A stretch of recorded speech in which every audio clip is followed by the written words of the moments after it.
நண்பர்களுக்கு வணக்கமுங்க. நம்மளோட ஃபார்ம் பேர் வந்து பார்த்தீங்கன்னா, நந்திராஜா கேட்டில் ஃபார்முங்க. இது எங்கே அமைஞ்சிருக்குதுன்னு கேட்டிங்கன்னா, கரூர் டு கோயம்புத்தூர் பைபாஸ்லிங்க தென்னிலை அப்படிங்கிற ஊர் வருமுங்க. அந்த தென்னிலையிலேருந்து ஒரு 7 கிலோமீட்டர் அருகில்லைங்க நம்மளோட ஃபார்ம் இருக்குதுங்க. நம்மகிட்ட இன்றைக்கான விற்பனைக்கான பதிவு வந்து பார்த்திங்கன்னா, ஒரு 3ஆம் ஈத்து மயிலை மாடுங்க, நிறை மாத சினைங்க. இந்த கன்று ஈனுவதுக்கு ஒரு வாரம் கால அவகாசம் இருக்குதுங்க. கன்று ஈனிய பிறகு கறவைக்கு வந்து கால் அணைக்க தேவையில்லைங்க. ஆண்கள் பெண்கள் பிடிச்சிக்கலாமுங்க. ஆண்கள் பெண்கள் பால் கறந்துக்கலாமுங்க. ஒரு நாளைக்கு கறவை திறன் பார்த்திங்கன்னா, ஒரு நாளைக்கு ஒரு 4 லிட்டர் பால் நம்ம கன்றுக்குட்டிக்கு போக கறந்துக்கலாமுங்க. காலையில் 2ங்க, சாயங்காலம் 2ங்க. ஒரு நாளைக்கு ஒரு 4 லிட்டர் கறக்கலாமுங்க. நல்லா உடசலான மாடுங்க, நல்லா சுழி சுத்தமான மாடுங்க. நல்ல பயிர் வாளுங்க, நல்ல வால் இறக்கமுங்க, புறவை ஏற்றமுங்க, நல்லா நைஸ் தூளுங்க. என்றைக்குமே மாடு இந்த அளவுக்கு உடசலாக இருந்தால் மட்டும்தான் கறவைத்திறன் அதிக கறவைத்திறன் வந்து நம்மளுக்கு கிடைக்குமுங்க.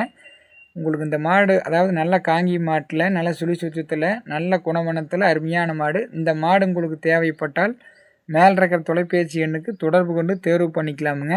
அல்லது நீங்கள் அந்த தொலைபேசி எண்ணுக்கு தொடர்பு கொண்டு நேரில் வந்து கூட நீங்கள் மாட்டை அதாவது முழுமையாக நேரில் பார்த்து கூட நீங்கள் நம்மகிட்ட எப்போவுமே மாடு காங்கி மாடு இருக்குமுங்க. அதனால நீங்கள் மேல் இருக்கிற தொலைபேசி எண்ணுக்கு தொடர்பு கொண்டுங்க நேரில் வந்து மாட்டை 1 மணி 2 மணி தெளிவாக செக் பண்ணி கூட நீங்கள் மாடு எடுத்துக்கலாமுங்க. நன்றி, வணக்கமுங்க.